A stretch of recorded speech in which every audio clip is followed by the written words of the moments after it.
जी hybrid वाले भी मुतवज्जे हो जाएं, मुज़ाकरात ख़त्म कर दे, बहुत ज़्यादा आप लोग आपस में गप्पे शप्पे में देखा। अच्छा जी,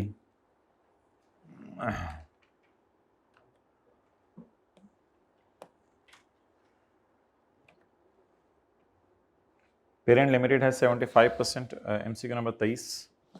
parent limited 75% share holding subsidiary limited since 2021। During 2023 SL made a sale of 10 million at a profit of 2 million। ये तो पूरा प्रॉफिट है ना, तो प्रॉफिट परसेंटेज मिसिंग है। अच्छा मुझे बताएं, अगर मैं 2 को 10 से डिवाइड करूं तो ये मार्जिन आएगा, मार्कअप मार्जिन।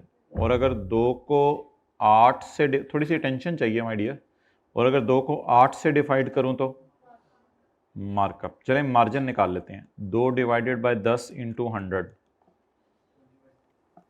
20% क्या है मार्जिन। ये वैसे अजीब सी बात हुई है, पहली दफ़ा इसने टोटल प्रॉफिट दिया है, हमें अनसोल्ड का प्रॉफिट चाहिए होता है, इसने टोटल प्रॉफिट दे दिया है। At 31 December PL has 60% of these in inventory, unsold 60%, कितना हो गया 6। अनसोल्ड का प्रॉफिट 6 डिवाइड नहीं 120 नहीं माय डियर, मार्जिन है ना, तो मार्जिन का मतलब तो ये होता है,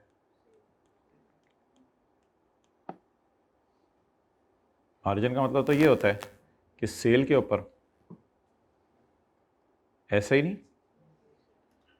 असल में यार सिंपल सी बात है ना, ये देखें, अगर आप इसको ज़्यादा डिटेल से देखना चाहते हैं, SP सोल्ड 10, परचेज किया था 8 पे, और ये इसका 10 आ गया, तो 2 का प्रॉफिट है, तो 2 को अगर 8 पे डिवाइड करेंगे मार्कअप निकलेगा, 10 पे डिवाइड करेंगे मार्जिन निकलेगा। इस तरह करना था। तो अब क्या करें, 6 को 100 लेंगे, ज़रब 20, 1.2 की entry, SRE debit stock credit, कितने से 1.2 से। ऑप्शन बताएं कौन सी।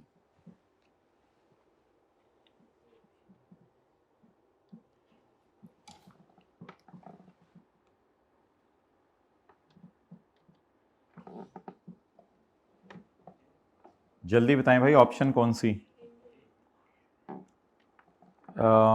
थोड़ा सा टेंटिव हो, जरा इधर देखें, हाइब्रिड फिजिकल प्लीज इधर देखें।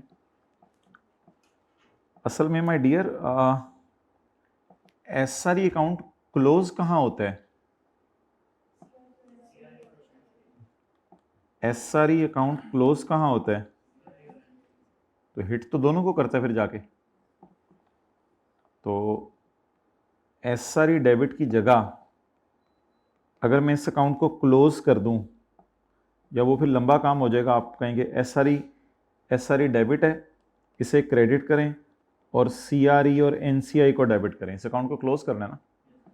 किसी को याद है ऐसे ही हो रहा होता है, SRE से चीज़ें निकल के CRE NCI में जा रही होती हैं। मैं इसकी जगह ऐसा कर रहा हूँ कि इसको तोड़ के दोनों में फेंक दें, कितने परसेंट, 75%, कितना, ये तो ग्रुप रिजर्व्स है ना, इनको ग्रुप रिजर्व तो इनको कहेंगे ना, पेरेंट को, CRE को, और ये फिर इमरान खान है। कौन सी ऑप्शन अब सही बनी, ऑप्शन ए। रिडक्शन हो रही है, ये भी क्रेडिट हो रहे हैं, ये दोनों इनकम है लेकिन फिर भी डेबिट हो रहे हैं, तो इसलिए रिडक्शन हो रही है। कितने लोगों को ए ही समझ आई थी वैसे, हाथ खड़ा करें जरा, 2 लोग।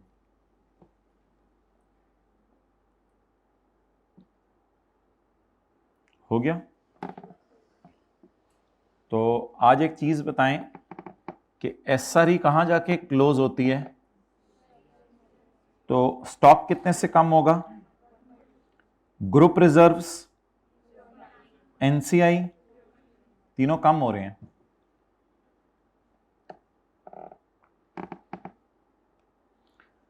आंसू के पास एक प्रॉपर्टी है जो कि उसने अपनी सब्सिडरी को रेंट पे दे दी है, which uses it as sales office. Subsidiary आगे जिस मर्जी मकसद के लिए इस्तेमाल करें।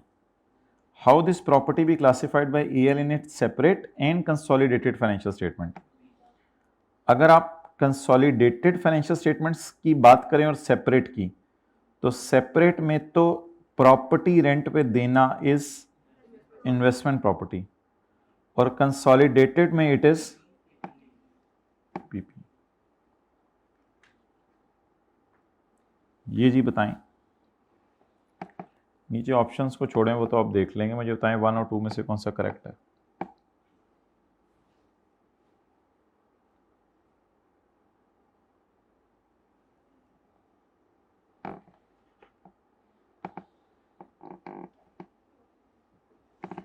भाई ये बात सही नहीं है। सोल्ड, अनसोल्ड, अनसोल्ड का profit, the unrealise profit is cancelled in full, नहीं, इस पे पीज शेयर लगता है, that's why it is false. हाँ, पी और एस में अनरियलाइज प्रॉफिट फुल कैंसिल होता है, लेकिन इस टॉपिक में पी का ये होते हैं अनरियलाइज प्रॉफिट, इस पे पी का शेयर लगेगा, तो इसलिए ये बात क्या थी, false. In case of sale of goods by associate to P. अच्छा चलें रुक के बताएं आप, किसकी किताबों में डेटर आ रहा होगा, किसकी किताबों में creditor. In case of sale of goods by A to P, A की किताबों में डेटर आ रहा होगा, पी की किताबों में क्रेडिटर आ रहा होगा।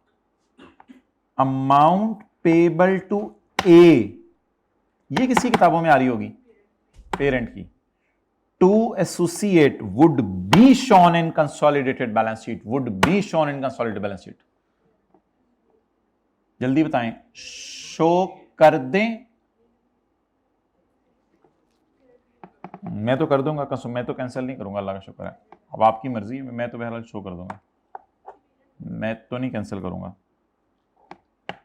ए देखें, ये पी है, ये ए है, बेची किसने चीजें, ए ने, तो ए की किताबों में डेटर नजर आ रहा होगा और पी की किताबों में क्रेडिटर नजर आ रहा होगा, एस की किताबों में बीच में क्रेडिट मारा होगा।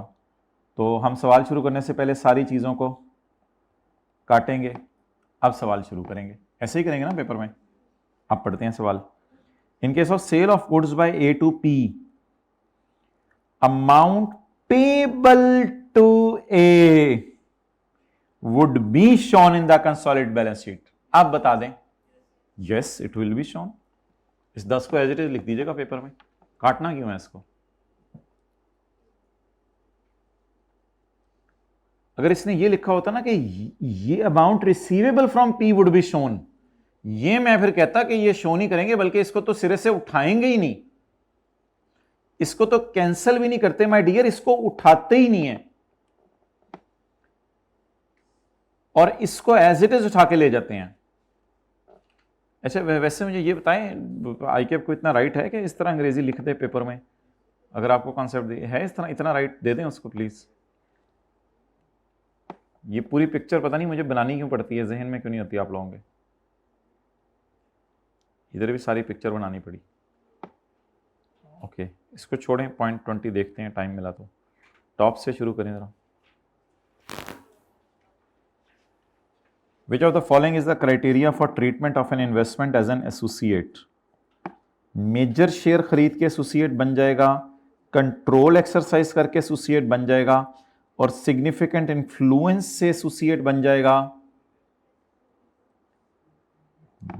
भाई अब आप लोग माशाल्लाह मुझे पता है वही पढ़े लिखे बच्चे बैठे होंगे। ये हमने पावर के केस में पढ़ा था कि जब आपकी सब्सिडरी पे पावर होती है तो आप उससे डिविडेंड लेने का हक रखते हैं, बल्कि इन्वॉल्व होकर डिविडेंड की परसेंटेज भी चेंज कर सकते हैं। ये हमने IFRS 3 और 10 में पढ़ा था। ये असल में जवाब है भाई। पॉज करो।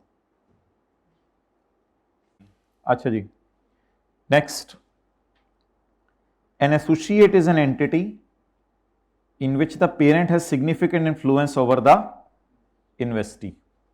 इन्वेस्टी तो दोनों ही होते हैं, सब्सिडरी भी इन्वेस्टी होती है, एसोसिएट भी इन्वेस्टी होता है, पेरेंट इन्वेस्टर होता है।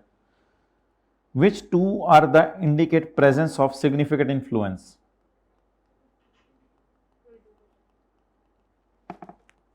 Yes. Investor has representation on board of directors of investee. तो ठीक है, 20% ना भी हो तो अगर प्रेजेंटेशन है बोर्ड ऑफ डायरेक्टर पे तो ये भी हमारी एसोसिएट है। Investor is able to insist, P इस काबिल हो गया है कि सारी सेल जो एसोसिएट की हैं वो सब्सिडरी को करेगा मेरी और किसी को नहीं करेगा। इसको इस बात से मिक्स नहीं करना। इधर लिखा हुआ था पी और ए आपस में अच्छी खासी सेल कर रहे हैं। अगर पी ए को कहे कि एस को सेल करो सारी, तो इससे एसोसिएट नहीं बन जाएगा। अगर पी और ए आपस में अच्छी खासी सेल करें तो एसोसिएट बनेंगे। ये नहीं कि पी ए को कहे कि एस को बेचो। पेरेंट और दूसरी बीवी आपस में चीजें ज्यादा खरीदें बेचे तो बात समझ आती है, लेकिन पेरेंट अगर दूसरी बीवी को कहे कि सारी चीजें पहली बीवी को बेचो, तो ये उसकी पहली बीवी से मोहब्बत है, लेकिन ये इसका मतलब ये नहीं कि ये एसोसिएट बन जाएगा। Sorry. Nice smile on your face people. अच्छा जी, point number D, parent controls majority board members. Majority directors हमारे हैं, मेजॉरिटी। इसको तो फिर आप कंसोलिडेशन में डाल दीजिएगा, कंट्रोल में। इस पे तो IFRS 3 और 10 लगा दीजिएगा। मेजॉरिटी डायरेक्टर्स, हमें तो बस हल्की सी रिप्रेजेंटेशन चाहिए होती है एसोसिएट बनने के लिए, एक डायरेक्टर भी मिल जाए। लेकिन अगर 10 में से 6 डायरेक्टर हमारे हैं तो फिर तो चल ही हमारी रही होगी। माना कि यहाँ 50% नहीं लिखा हुआ, लेकिन इक्का दुक्का डायरेक्टर हो तो एसोसिएट, और अगर मेजॉरिटी डायरेक्टर हो तो कंसोलिडेशन। अच्छा, इसी MCQ को उसने रिपीट किया हुआ है यहां पे MCQ 14, और वही MCQ डाल के डू नॉट का लफ्ज डाल दिया। An associate is an entity over investor has significant influence. Which two of the following do not indicate the presence of significant influence? ये तो 20% से ज्यादा है, ये तो significant influence है। वो पूछ रहे डू नॉट है, हल्की फुल्की रिप्रेजेंटेशन है हमारी रिप्रेजेंटेशन, ये तो सिग्निफिकेंट इन्फ्लुएंस है। ये तो नीचे वही दो बातें नीचे लिखी हुई हैं जो पिछले सवाल में थी। अब इन दोनों को टिक करेंगे क्योंकि इन दोनों में एसोसिएट नहीं बन रहा। क्या बन रहा है ये नहीं उसने पूछा। इधर तो कुछ भी नहीं बन रहा, ये तो ऐसी बोंगी सी लाइन है। इधर सब्सिडरी बन रही है हमारी।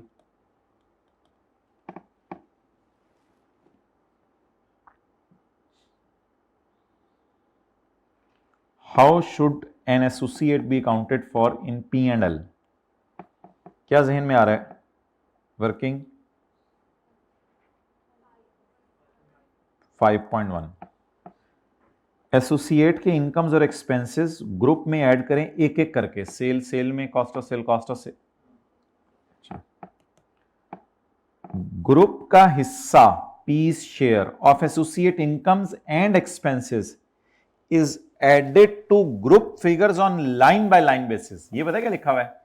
ये लिखा हुआ है कि एसोसिएट की, मैं आपको बताता हूं,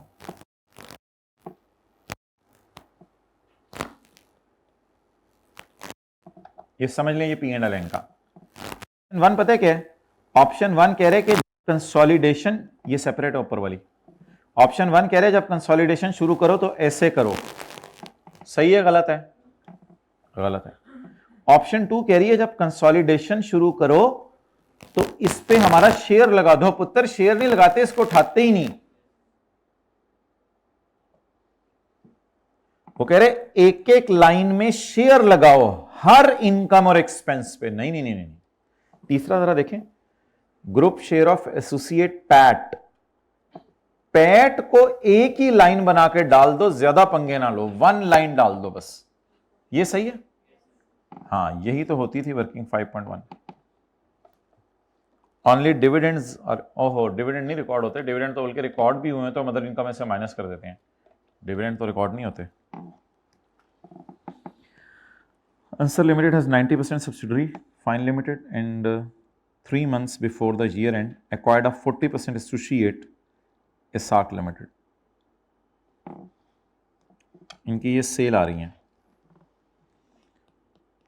तो इसको तो काट देंगे ना, यस और नो करें वरना फिर मैं तो जा रहा हूँ, इसको तो काट देंगे ना, ये तो तीनों की सेल है। वो उधर सवालों में ऐसे ऐसे करके दी होती थी, आंसर फाइन इसहाक, उधर आप बोलते नहीं थे, उधर आप ऐसे कर लें, वो इधर चुप हुए में है, इसको काटना होता था। इस पे छुरी चलानी है ना, ना भाई कोई छुरी नहीं चलानी, फाइन लिमिटेड को मैनी ईयर्स पहले खरीदा है, तो मेरे तो ख्याल से हम ऐसा कर लेते हैं फिर 360 प्लस 270। अच्छा यार 3 मंथ का पंगा ना ले मेरे साथ, 3 मंथ का पंगा, वो जो पीबीटी से ऊपर लाइन आती है ना वर्किंग 5.1 में, वहाँ 3/12 करके कुछ 40% लगा देंगे, वो अलग पंगा है। अभी तो मेरे से पूछ रहे कि P&L में सेल क्या जानी है, 3 मंथ्स का पंगा कहाँ लगाएंगे, उसकी सेल ही नहीं उठाई तो 3 मंथ्स का पंगा कैसे लगाएं, 3 मंथ का पंगा कहाँ लगाएंगे, जब क्या शुरू करेंगे वर्किंग, वहां जाके प्रॉफिट तो ए का गिवन ही नहीं है, ए के प्रॉफिट पे 3/12 करेंगे, फिर 40% करेंगे, तो मेरे ख्याल से सेल तो बस यही ले जाए 360 जमा 270, पता नहीं क्या ऑप्शन है। अच्छा ये कहाँ अल्फा बीटा सिखाया जाता है, नहीं हमारे ज़माने में तो नहीं होता था, आप लोगों से ही मैंने सुना है। अच्छा which of the following method is used in accounting for an associate, equity accounting, पता नहीं क्यों नाम इसने रखा है, equity method. Naima owns 75% of Faiza and 30% of Farhan. Faiza पहली बीवी, फरहान दूसरी भी, सॉरी बिट अजीब। The tax charge for each company as follows, Naima, Faiza and Farhan, इसका काट दें, इस तरह तीनों के दिए होते थे तो फौरन कटवाते थे, इसका काट दें, बस इन दोनों को जमा कर दें, पता नहीं यही है ना 144। IS 28 defines significant influence as, ये ना देखना पड़ेगा सिग्निफिकेंट इन्फ्लुएंस की definition, it is the power to participate in financial, पैसों का, and operating policy decisions, but it is not a control of those policies, is power to participate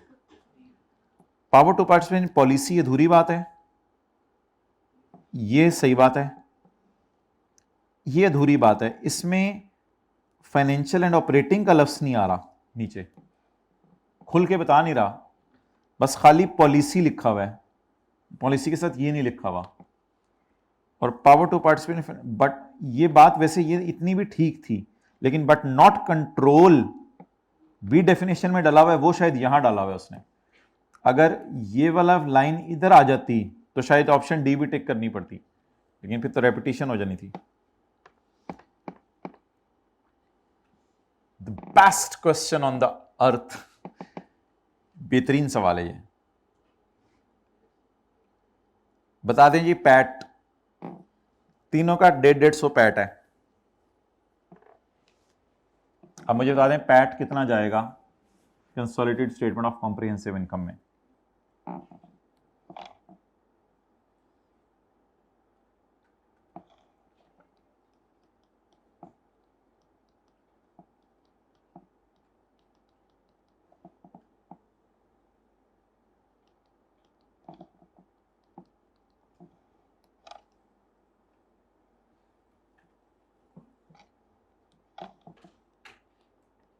जी इधर देखें, सारे देखें जरा, जब मैं पेरेंट की सारी चीजों को नेट कर दूंगा, आपको पता है पेरेंट की सारी चीजें एज इट इज उठाते होते थे, तो पेरेंट का पैट इधर ऑटोमेटिकली बैलेंसिंग आ जाएगा, ये 150 मैं उठाता नहीं होता था सवाल से, लेकिन मैं इन सबको नेट करके यहां ले जाता था। जब मैं एस की चीजें भी एज इट इज उठाऊंगा, क्योंकि एस की चीजें भी कंट्रोल की वजह से पूरी पूरी उठाते हैं, तो नेचुरली इसका पैट भी इधर आ जाएगा। लेकिन ए में तो मैं पीस शेयर ऑफ उठाऊंगा ना, शेयर ऑफ प्रॉफिट फ्रॉम, उसमें तो मैं फिर वर्किंग 5.1 में लेके जाऊंगा 150 इंटू 60,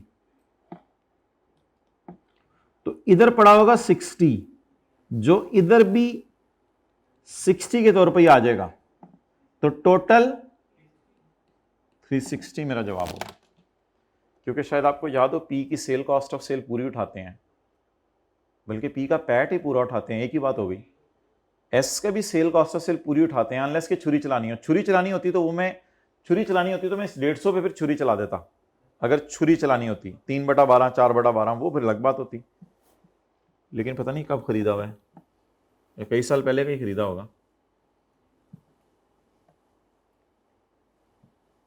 ये हो जाना था सवाल पेपर में, ये तो थोड़ा ट्रिकी था, इजी था, ठीक है, वेल डन। असल में पी का पैड पूरा पड़ा होता है, एस का पैड भी पूरा पड़ा होता है, ए का पैड थोड़ा सा पड़ा होता है।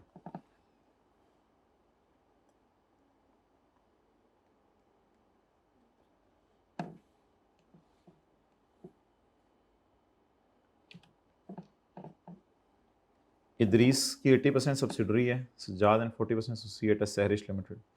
3 कंपनी रेवेन्यू ऑफ 120 ईच। बस ये देख लें, छुरी छुरी तो नहीं चलानी, बस 240 सही होगा, ईच लिखा हुआ है ना। Fahad limited bought 30% of Mahad limited on यकम जुलाई 2014। Mahad limited statement of comprehensive income shows a profit of 400 million. What will be the share of profit from associate shown in P&L? तो तुम वर्किंग 5.1 पूछ रहे हो।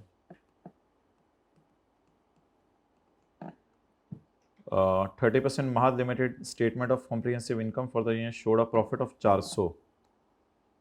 ओ, छुरी चलानी पड़ेगी, साथ 30% भी लगाना पड़ेगा। 400 ज़रब 6/12 ज़रब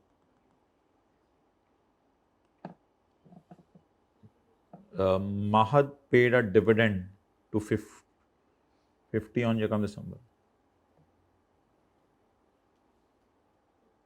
भाई डिविडेंड जो ए पे करता है वो वर्किंग 6 में फुल जाता है, वर्किंग 5.1 में तो नहीं जाता। तो ये तो अब ऐसे बोंगी मारा है, वो डिविडेंड आज तक कभी ए प्रॉफिट में नहीं लेके गए। बस छोड़ें अब इसको, क्या है, वर्किंग 7 होती तो फिर मैं डिविडेंड ले जाता। At year end the investment was जज to have been impaired by 10। हाँ, इम्पेयरमेंट को हम डालते होते हैं इधर, ये हमारा ही, पर इस पर परसेंटेज नहीं साथ साथ लगानी। 50।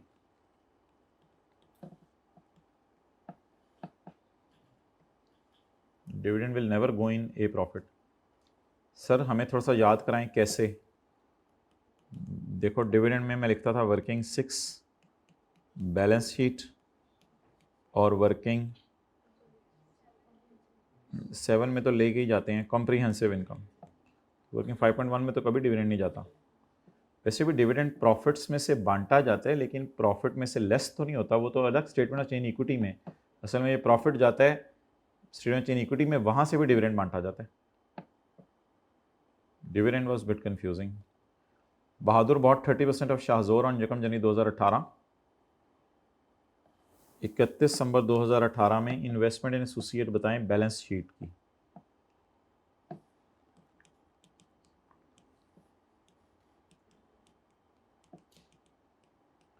When Shahzor had share capital of 10 rupees 10 share, share capital तो काट दें इसका, कहीं नहीं जाता। And 400 retained earning,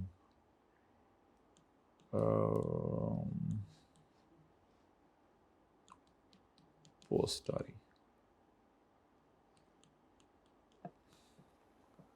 The consideration comprised 1 Bahadur share for every 3 shares bought in Shehzor.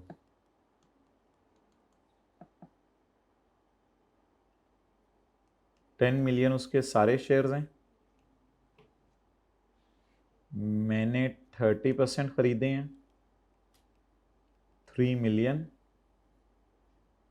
divided by A multiplied by P, 3 divided by 3 multiplied by 3 ज़रब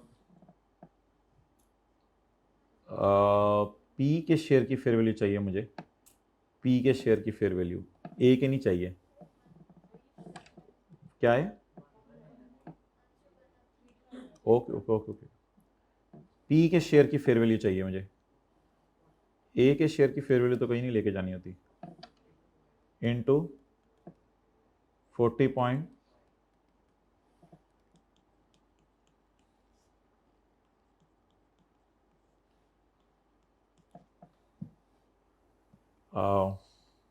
at the date of acquisition Bahadur shares at a market value of 45 and Shehzor had a market at 31 December net assets were 460.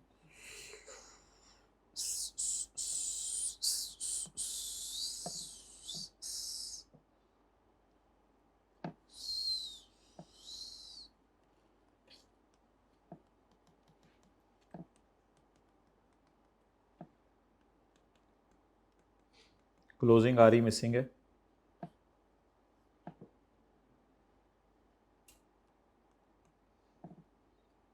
Share capital अल्लाह का शुक्र है given है associate का, तो ये काटा तो हुआ था, हमने 2 दफ़ा यूज़ करना पड़ गया मिसिंग फिगर्स निकालने के लिए।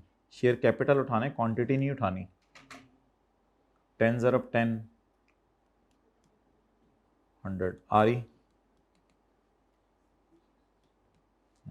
बड़ी मेहनत से क्लोजिंग आ रही निकालनी पड़ी है यार, अजीब सवाल है। क्लोजिंग आ रही कितनी आ गई? 360, लॉस आ रहा है, चलें खैर है, कोई मसला नहीं। तो लिखें ये क्लोजिंग आ रही, बड़ी मेहनत से निकालनी पड़ी। अजीब सवाल था, क्लोजिंग आ रही मिसिंग की भी थी।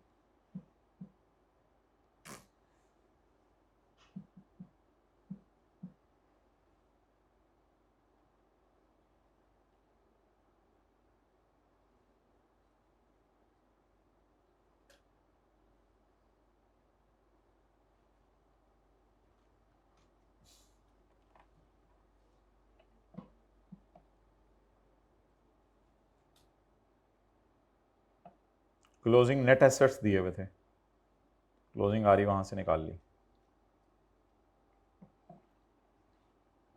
मेरे ख्याल से ऐसा करें, ये पोस्ट प्रॉफिट नहीं है, पोस्ट लॉस है, तो इसको यहां पे ले जाएं, पोस्ट लॉस 360 माइनस 400, लेकिन अब नेगेटिव ना लिखिएगा, बस 40 इंटू 30%, क्या आ गया? 12। कॉस्ट कितनी है? 40.5। एडजस्टमेंट कोई नहीं, एडजस्टमेंट कोई नहीं है। Carry down 28.5।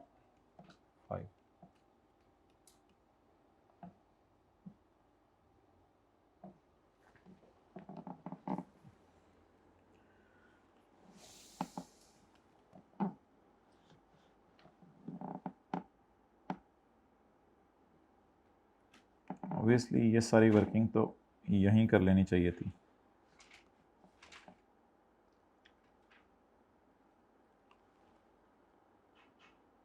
अच्छा, अब छोड़ें ज़रा इसको, आगे आसान चीज़ें हैं।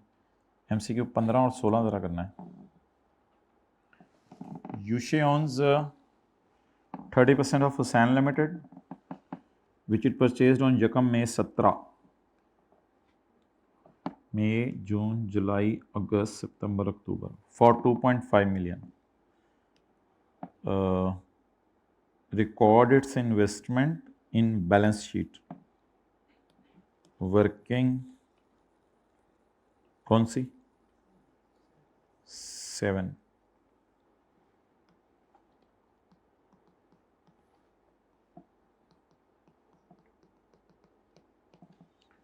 for 2.5 million. At that date we had RE of 5.3,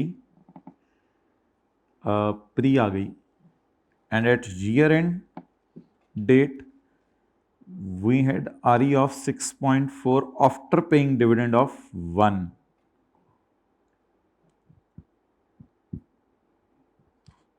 तो क्लोजिंग भी तो आ गई, post RE, closing minus pre, closing minus 5.3 into 30%, 0.33.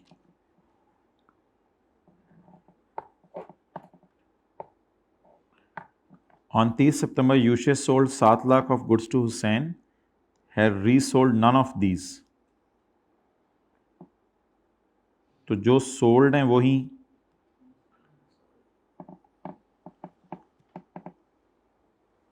अच्छा डिविडेंड जरा बताएं मुझे, डिविडेंड का क्या करना है, इधर डालूं,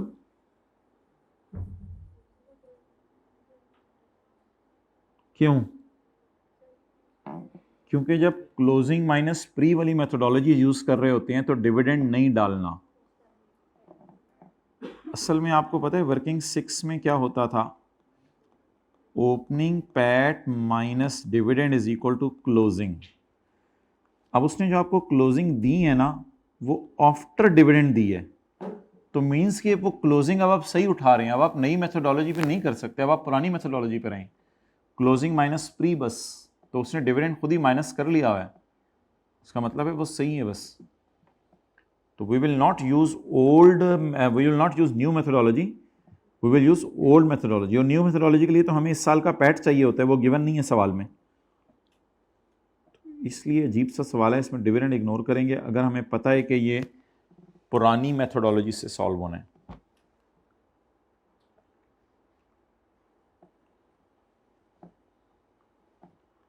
हाँ अगर पैट दिया होता तो फिर क्लोजिंग आरी से मैं स्टार्ट ही ना करता, तो फिर उसमें डिविडेंड माइनस भी ना हुआ होता, फिर करना पड़ता। दोबारा सुनिएगा, अगर पैट दिया होता तो फिर क्लोजिंग आरी से मैं स्टार्ट ही ना करता, तो फिर पैट में तो डिविडेंड नहीं माइनस हुआ होता, तो क्लोजिंग आरी में हुआ हुआ इसलिए दोबारा माइनस नहीं किया। आगे ये एडजस्टमेंट है, ये तो खुद ही हो जाएगी, 7 लाख की अनसोल्ड का प्रॉफिट वो यहां पे आ जाएगा, पता नहीं P2A है A2P है, यूशे sold P2A, okay.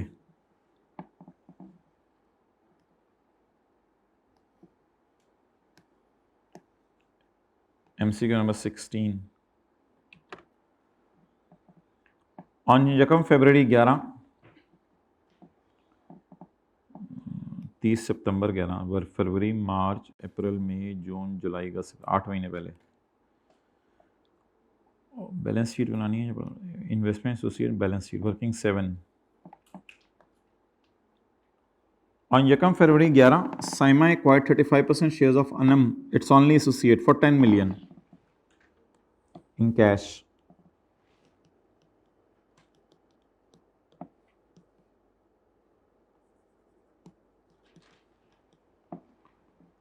Post tax profit PAT कहते हैं इसको, कंफ्यूजिंग से लफ्ज यूज करा है, post tax profit PAT, PAT for the year is 3। ओ अब वर्किंग 6 नहीं हो सकती, अब नया मेथड लगाना पड़ेगा, तो नया मेथड है post PAT, PAT for the year 3 multiplied by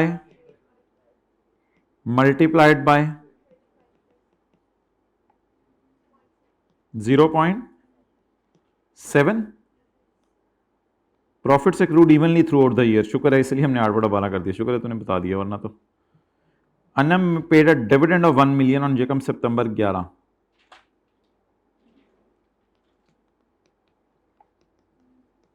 जी कितना,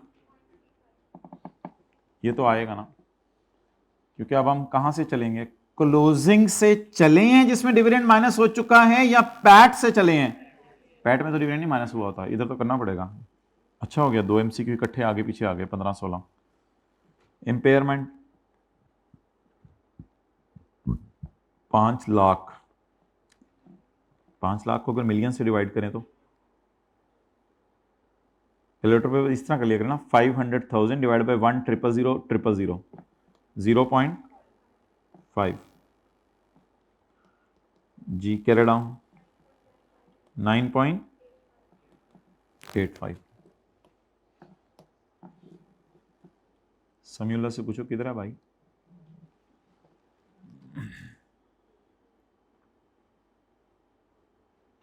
पिछली में डिविडेंड कहाँ माइनस हो चुका हुआ था? क्लोजिंग आरई में। जो कॉन्स 30% of MRN and access significant influence over it. अब मैं बस पढ़ रहा हूँ, 1-2-3 मिनट में खत्म कर लीजिए, जल्दी करो ना। Excess significant MRN sold goods to ज़रकोन MRN applies once applies a 1/3 markup on cost। 1/3 markup on cost का क्या मतलब है? 1/3 markup on cost, मार्कअप है तो 1/3 का मतलब लिख लें 33.33%, डेट इज मार्कअप। आगे तो कुछ भी नहीं है सवाल में। अच्छा जी, MCQ नंबर 18।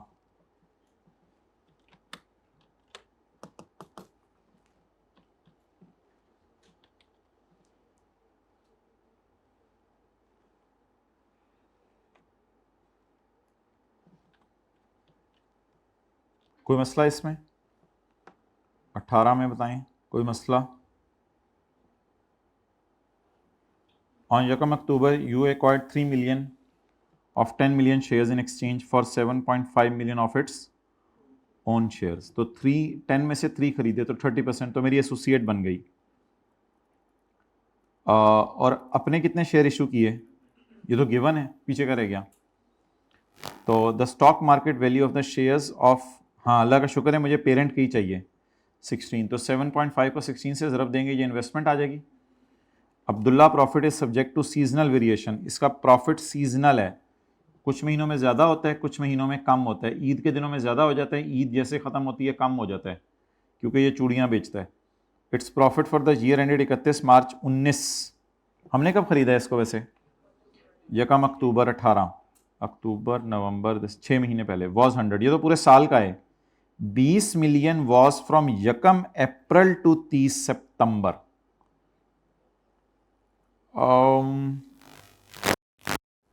बस ठीक है, मुझे तो क्या चाहिए, मुझे इन्वेस्टमेंट एसोसिएट चाहिए जो बैलेंस शीट में जानी है। तो अब ये इवनली एक्रू नहीं हो रहा।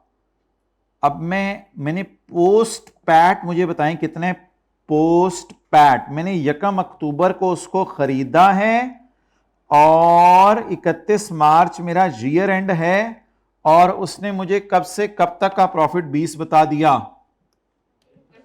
मेरा ईयर एंड बताएं, 30 सितंबर, 31 मार्च है मेरा ईयर एंड, बताएं 31 मार्च 19। शुरू कब हुआ होगा? यकम अप्रैल 18। मैंने कब खरीदा उसको? 18। अब माय डियर, पूरे साल का प्रॉफिट कितना है? 100। 20 मिलियन वॉज फ्रॉम यकम अप्रैल टू 30 सितंबर। 20 मिलियन इस अरसे का है, मुझे नहीं चाहिए। मुझे सिर्फ कितना चाहिए? 80। तो बस 100 - 20 करना था, 80। और नई मेथोडोलॉजी लगानी थी क्योंकि वर्किंग 6 नहीं हो सकती थी, क्लोजिंग और प्री नहीं गिवन ना। तो पोस्ट बता दें बस, पोस्ट पैट 80 इंटू 30%। भाई ना इस तरह ना करो ना, क्लास हो रही है, वेट करो। ओके इधर आ जाओ। नेक्स्ट, शाजिम ओन्स 30% ऑफ शेयर्स, इसमें तो कोई मसला नहीं। 18, 19, 17, पीछे कौन सा रह गया था? 12 और 13। एक थ्योरी वाला रहता है, वो मुझे पता है।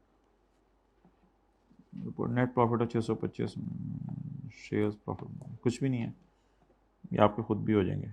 ठीक है जी, अल्लाह हाफ़िज़। एक थ्योरी वाला रह गया, वो फिर कर लेंगे। क्लोज करो।